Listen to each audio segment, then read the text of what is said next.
You meet someone, and for the first few weeks everything feels different. She laughs at your tangents about whatever you've been researching lately. She says she loves how passionate you are. She tells you she's never met anyone who thinks as deeply as you do. You start to believe that maybe this time someone actually gets you. Then somewhere around month 3 or 4, the comments start. Why do you always have to explain everything in so much detail? Why can't you just do the dishes without needing a specific system? Why do you zone out when she's talking about her day? Why can't you just be normal for once? And you realize with a sinking feeling you've felt 1,000 times before that she never actually understood you at all. She was attracted to the novelty of your different brain until that difference started requiring actual accommodation. Welcome to the loneliness trap that keeps neurodivergent men cycling through the same painful pattern for years, sometimes decades, wondering why they can't seem to build the lasting connection everyone else makes look so easy. Here's what nobody tells you about being a neurodivergent man in the modern dating landscape. You're walking into a game where the rules are unwritten, constantly changing, and based entirely on social cues that your brain processes like a foreign language. Meanwhile, every dating profile, every piece of advice, every romantic comedy has taught women to look for emotional availability, spontaneity, and effortless social fluency. The exact things your neurological wiring makes incredibly difficult. You're not failing because you're broken. You're failing because you're being judged by standards designed around a completely different operating system. And the cruelest part? The traits that make you struggle in early dating are often the same traits that would make you an incredible long-term partner. Your loyalty, your depth of focus, your ability to systematically solve problems, your genuine authenticity because you literally can't maintain a fake persona. But modern dating culture never gives you enough time to demonstrate any of that. Think about what happens in those first few dates. You're trying to make small talk when your brain wants to discuss meaningful topics in depth. You're attempting to maintain eye contact while simultaneously processing verbal information, reading facial expressions, monitoring your body language, and tracking the flow of conversation. For a neurotypical person, this happens automatically. For you, it's like trying to juggle while solving math problems. So you either come across as intense and weird, because you skip the small talk and dive straight into the topics that actually interest you. Or you come across as distant and unengaged, because you're so focused on performing normal that you can't actually be present. Either way, she walks away thinking you lack social skills, never understanding that you were working 3 times as hard as anyone else in that restaurant just to appear halfway competent. The modern woman has been taught to interpret your neurodivergent traits through the lens of character defects. When you need 3 days to recharge after a social weekend, she thinks you're not prioritizing the relationship.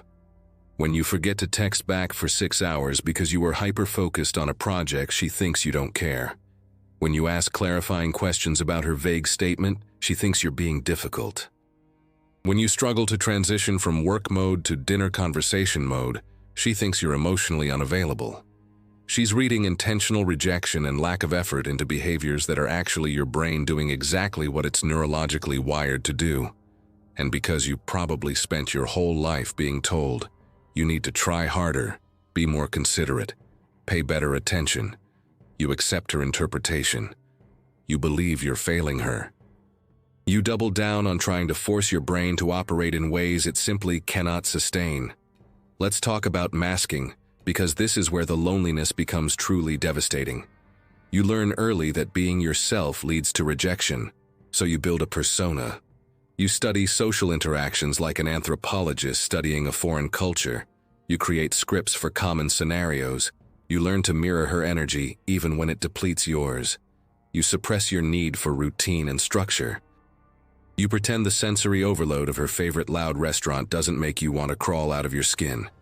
You fake spontaneity when she suggests last-minute plans that throw off your entire mental schedule. And it works for a while. She thinks she's dating this easygoing, flexible, socially capable guy. But here's the trap. The person she falls for isn't you. It's a performance that's burning through your neurological resources at an unsustainable rate. Every neurodivergent man who has been through this knows exactly what comes next. The mask starts to slip. Maybe it happens at month 4, maybe month 8, maybe you somehow white-knuckle it to year 2, but eventually you run out of capacity to maintain the performance. The real you starts showing through. You need alone time. You can't do the spontaneous weekend trip. You have a shutdown after a particularly overstimulating week. You forget something important because your working memory failed you at the worst possible moment, and she looks at you with confusion and hurt, asking where the man she fell in love with went. You want to scream that this is who you've always been, but you can't because you built the entire relationship on a foundation of pretending to be someone else. The loneliness of this moment is something neurotypical people will never fully understand. You finally have someone in your life, someone who supposedly cares about you, and you're more alone than when you were actually by yourself, because she's in love with a version of you that doesn't exist, and the real you is completely unseen.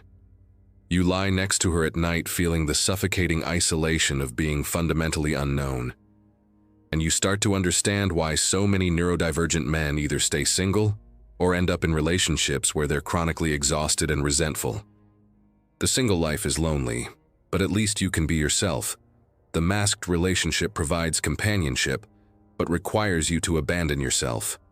Neither option is actually sustainable.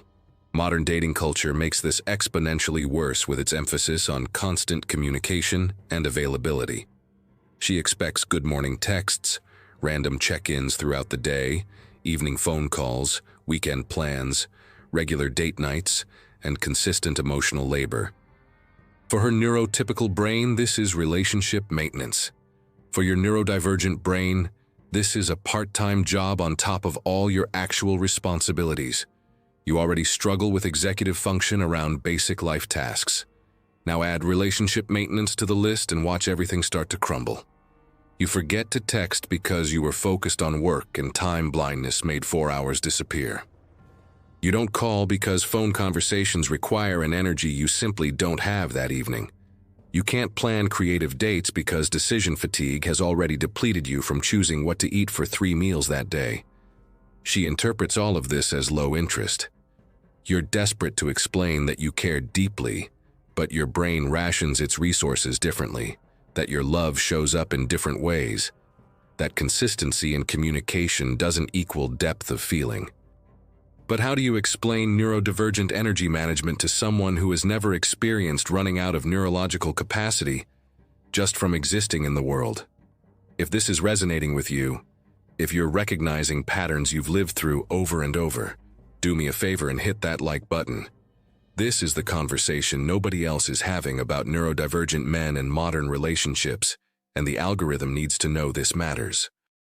Subscribe if you want more truth about what it's actually like living in a brain that works differently, because we're going deeper. Let's talk about what happens when you try to explain your neurodivergence to her. You've been seeing each other for a few months and you decide to open up. You tell her about your ADHD or your autism or whatever label finally helped you understand why you've always felt like an alien.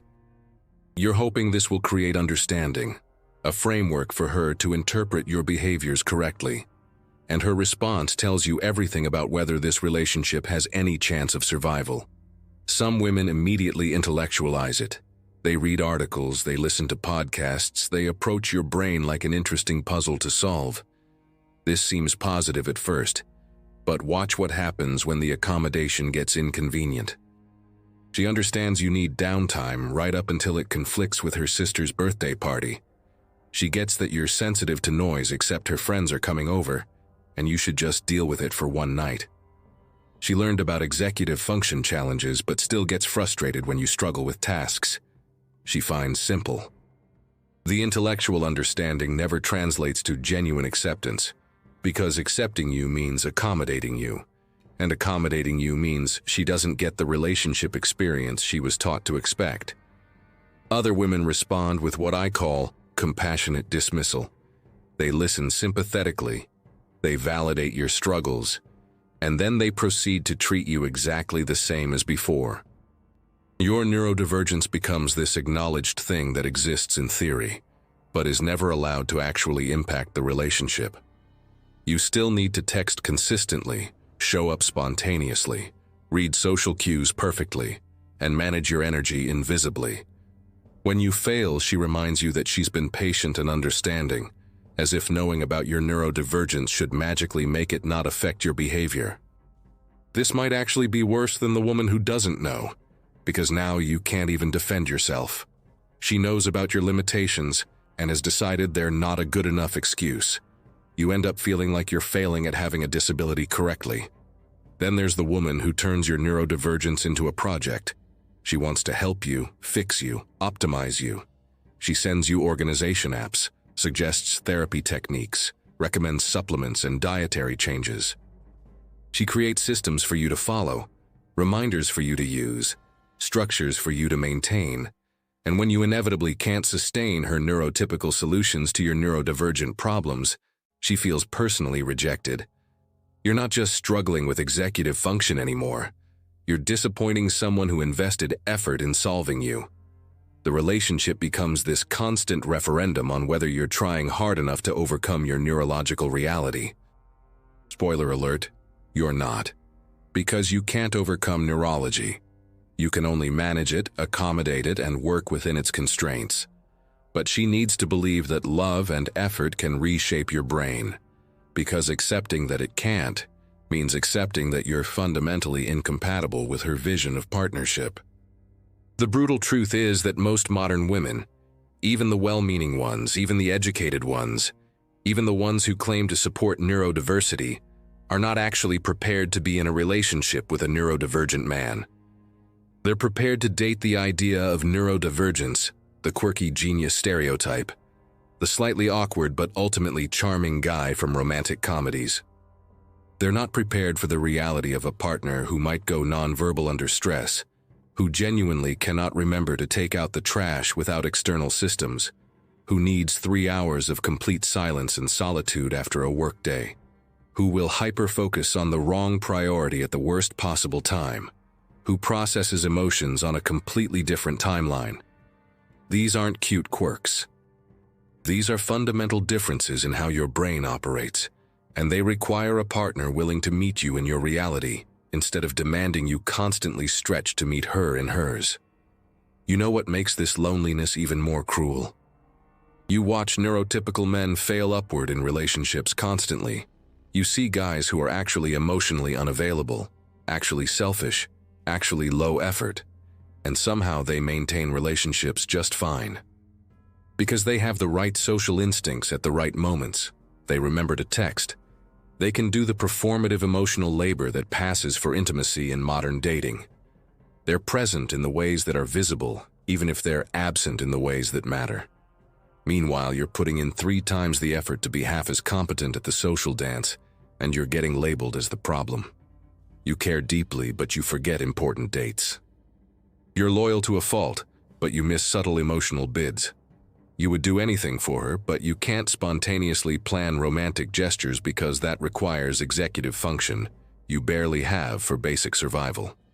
The metrics modern women use to evaluate partner quality are metrics designed to reward neurotypical social performance, not actual character or commitment. Here's where it gets even more complicated. Some of you have been through this cycle enough times that you've developed a defensive strategy. You lead with your neurodivergence.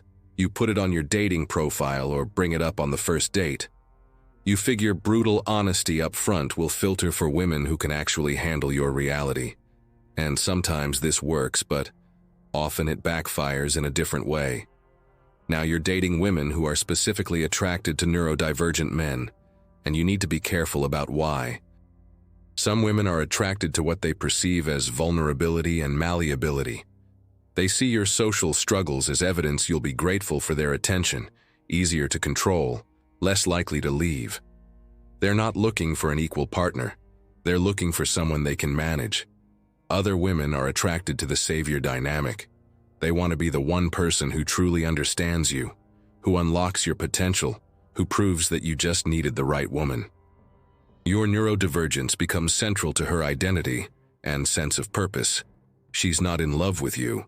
She's in love with the story she tells herself about fixing you. The healthiest response is the rarest one. A woman who hears about your neurodivergence asks clarifying questions to understand what it actually means in practical terms, adjusts her expectations accordingly, and then evaluates whether she can genuinely be happy in a relationship that accommodates your needs. This woman exists, but you might go years without meeting her because she's drowned out by all the women who think acceptance means tolerating you until you frustrate them enough that their real feelings surface.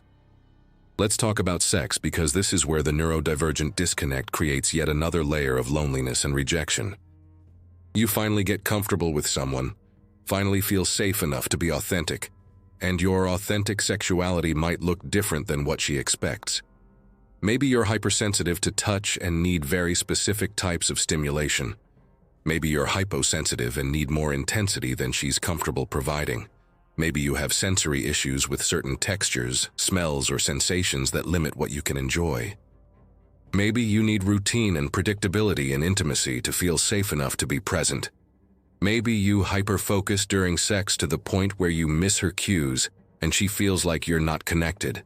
Maybe you need extensive recovery time afterward because the sensory and emotional intensity is overwhelming. None of this makes you a bad lover, but all of it requires a partner who understands that different doesn't mean defective.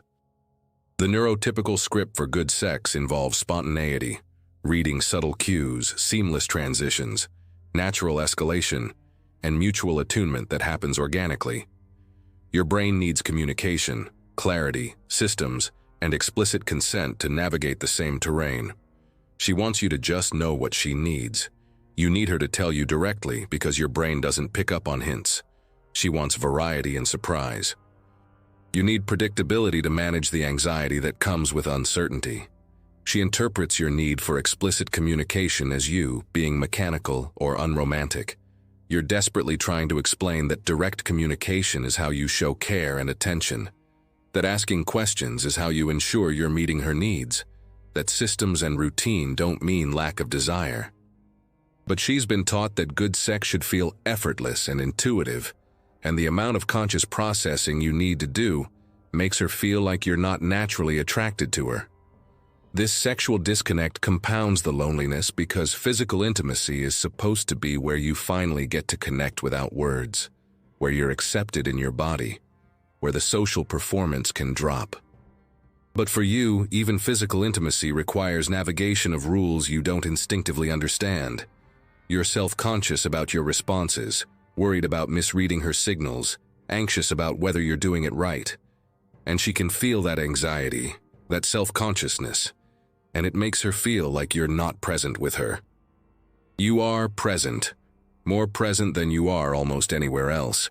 But your version of presence includes active monitoring and adjustment that looks like distance to her neurotypical perception. So even in your most intimate moments, you're alone with the knowledge that she doesn't actually understand what's happening in your experience. Drop a comment if this is hitting home, if you've felt this exact type of loneliness inside a relationship. Let me know what part of this resonates most, because I want to know. I'm not just shouting into the void here. The career intersection makes everything worse. You're already struggling with executive function at work. You're already burning energy to mask in professional environments. You're already depleted by the time you get home.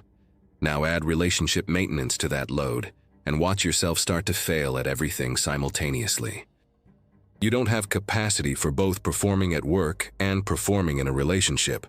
Something has to give. Usually what gives is the relationship, because the consequences of work failure are more immediate and severe.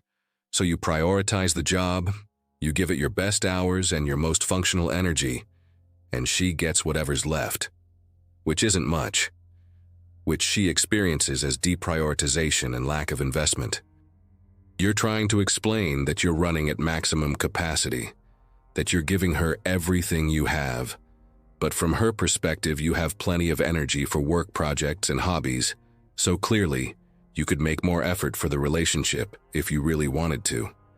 She doesn't understand that hyperfocus on a special interest actually restores your energy while social interaction depletes it. She doesn't understand that work tasks and relationship tasks draw from different neurological budgets. She doesn't understand that you coming home and immediately needing silence isn't rejection of her. It's recovery from 8 hours of sensory and social overstimulation. She takes it personally when it's not personal at all. It's neurological. And because she takes it personally, she starts to withdraw. She stops initiating connection. She becomes passive-aggressive about your need for space. She builds resentment while you're oblivious, because your pattern recognition works great for systems and terrible for interpersonal dynamics. By the time you notice something is wrong, the relationship is already circling the drain, and you're scrambling to fix problems you didn't even know existed. This is why so many neurodivergent men end up in a cycle of short to medium-term relationships that all fail for the same reasons. You meet someone, you mask effectively for a few months, the mask slips and she feels deceived, things get tense. You try harder to mask, which accelerates burnout. The relationship becomes unbearable. Someone ends it. You spend 6 months recovering, then you do it all again. Each cycle reinforces your belief that maybe you're just not meant for partnership. Maybe you're too difficult. Maybe your neurodivergence makes you fundamentally incompatible with the type of intimacy other people achieve effortlessly. The loneliness between relationships is painful, but at least it's honest. The loneliness inside relationships is devastating, because you're performing connection while experiencing isolation. Let's talk about the anger phase, because if you've been through this pattern enough times, you've probably hit it. You get angry at women for not understanding, for expecting you to be someone you can't be, for claiming to be accepting while demonstrating the opposite. You get angry at yourself for not being able to do things that seem easy for everyone else. You get angry at a society that sets up dating and relationships in ways that structurally disadvantage neurodivergent people. This anger is valid. Your frustration is legitimate. You're not crazy for feeling rage about being constantly evaluated by metrics you can't meet. But here's the trap of the anger phase. It can calcify into bitterness that makes you even more isolated. It can turn into a defensive cynicism that pushes away the rare woman who might actually be compatible. It can become a story you tell yourself about why you don't even try anymore, which guarantees the outcome you're trying to avoid. The anger is a necessary stage of accepting your reality, but you can't stay there. You need to move through it towards something more useful. Discernment. The ability to recognize early which women have the capacity to meet you in your reality, and which ones are going to require you to abandon yourself. This discernment develops through painful experience, but it's the only thing that breaks the cycle. You start noticing red flags earlier. The woman who says she loves your intensity but gets annoyed when you info dump. The woman who claims to understand your needs but consistently schedules things that violate your boundaries. The woman who intellectually accepts your neurodivergence but emotionally punishes you for its manifestations. You learn to trust these early warnings instead of overriding them with hope and loneliness-driven desperation. Here's something nobody tells you. Being alone and accepting it is infinitely better than being in a relationship that requires you to reject yourself. The loneliness of singleness is clean. It doesn't come with gaslighting yourself about your own needs. It doesn't require you to constantly question whether you're broken or just incompatible. It doesn't force you to choose between authenticity and connection. Some neurodivergent men reach this conclusion and opt out of dating entirely. They build rich lives around friendships, interests, work, and communities that accept them as they are. This isn't giving up. This is choosing self-preservation over social expectation. Not everyone needs to be partnered. The cultural narrative that romantic relationship is the ultimate form of human connection is just that, a narrative. And it's a narrative that doesn't account for neurodivergent relationship needs or limitations. But some of you still want partnership despite the difficulties. You still hold hope that there's someone out there who can actually handle your reality. You're not wrong to hope for this, but you need to be strategic about it. Stop trying to meet women in environments that select for neurotypical social skills. Bars, parties, speed dating. These are all filtering mechanisms that eliminate you before you have a chance to demonstrate your actual value as a partner. Look for women in contexts related to your special interests, where your depth of knowledge is attractive rather than weird. Look for women who have their own neurodivergent traits and understand accommodation from personal experience. Look for women who are slightly older and have enough relationship experience to know that the performative social stuff matters less than character and compatibility. Look for women who explicitly state they value direct communication and authenticity over game playing and social performance. When you do meet someone who seems promising, resist the urge to mask. I know this is terrifying. I know you've learned that being yourself leads to rejection. But masking leads to a different kind of rejection that's actually worse. Be upfront about your needs early. Not in a trauma-dumping way, but in a clear communication way. You need X amount of alone time to function. You struggle with Y type of task and need systems to manage it. You process emotions on Z timeline and need patience. The right woman will hear this and adjust her expectations. The wrong woman will hear this and either try to fix you or decide you're too much work. Let her make that decision with accurate information. You're not trying to trick someone into loving you. You're trying to find someone who can love the actual you. The modern dating landscape is genuinely harder for neurodivergent men than it's ever been. The shift toward app-based dating emphasizes the exact skills you lack. The cultural emphasis on emotional availability requires a type of emotional processing you don't naturally do. The expectation of constant communication plays to neurotypical strengths and neurodivergent weaknesses. The speed of modern relationships doesn't give you enough time to demonstrate your long-term partnership value before you're eliminated for short-term social performance. None of this is fair. None of this accounts for the reality that different brains work differently. But it is the landscape you're navigating, and pretending otherwise just sets you up for more of the same pain. The truth about why neurodivergent men get trapped in years of loneliness is simple and devastating. You're caught between two impossible options: mask and maintain relationships that require you to abandon yourself, or be authentic and face near constant rejection from women who can't handle your reality. Neither option is sustainable. Neither option leads to the type of partnership you actually want, so you cycle between them, burning out on masking, then recovering through isolation, then trying again, because loneliness eventually overrides your memory of how painful the last attempt was. You're not trapped because you're broken. You're trapped because the entire system is designed around neurology that isn't yours, and most women, even the good ones, aren't equipped to build relationships outside that system. But here's what I need you to understand. Your neurodivergence doesn't make you unlovable. It makes you incompatible with most people, and that's a crucial distinction. Incompatibility isn't a character flaw. It's a mismatch of needs and capacities. The woman who experiences your need for space as rejection isn't wrong about her feelings. She's just wrong for you. The woman who can't understand why you forget important things despite caring deeply isn't a bad person. She's just not capable of the type of acceptance you require. You're not looking for someone to tolerate you. You're looking for someone whose natural relationship style aligns with what you can authentically provide. That person is statistically rare, which means you're going to experience a lot of loneliness and rejection in the search. This isn't failure. This is math. The loneliness you're experiencing is real and valid and painful. But it's not evidence that something is wrong with you.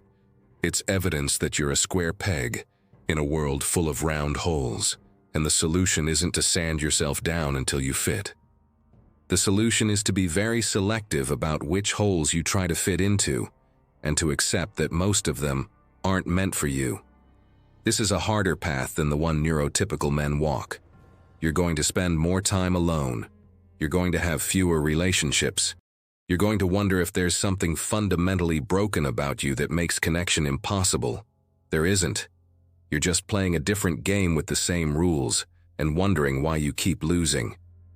The moment you understand that the rules themselves are the problem, not your ability to follow them, is the moment you can start making different choices. Maybe that means opting out entirely, and building a meaningful life outside romantic partnership. Maybe that means being extremely selective and accepting long periods of singleness between rare compatible matches. Maybe that means finding someone who is also neurodivergent and building a relationship around mutual accommodation and direct communication. Whatever path you choose, it needs to be a path where you can be yourself. Because the loneliness of being alone is temporary and situational. The loneliness of being unknown inside a relationship is permanent and existential. Choose the version of loneliness you can actually live with. And if you're going to be alone anyway, at least be alone as yourself rather than alone while pretending to be someone else. That's not pessimism. That's the most hopeful thing I can tell you. You're not too broken for love. You're too authentic for the performance modern dating demands. And somewhere out there, maybe rare, maybe taking years to find, is someone for whom your authenticity is exactly what they need. Till then, stop measuring yourself by metrics designed around a brain you don't have. You're doing better than you think, just playing an unwinnable game and wondering why you keep losing.